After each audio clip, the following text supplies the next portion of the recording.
విశాఖపట్టణంలో కనకమహాలక్ష్మి అమ్మవారి యొక్క దేవస్థానం ఇసకేస్తే రాలదు, అంతటి అనుగ్రహప్రదాయిని.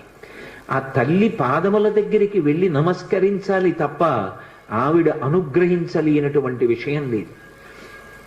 ఈ మధ్య కాకినాడలో నాకు అత్యంత ప్రాణ సమానమైనటువంటి మిత్రుడు, అతన్ని గుండె ఆపరేషన్ చేయడానికి థియేటర్లోకి తీసుకెళ్లారు అని చెప్పి డాక్టర్ గారు నాకు నా ఫోన్కి మెసేజ్ పెడితే, ఆయన్ని రక్షించుకోవడం నా చేతిలో ఉంటుందా?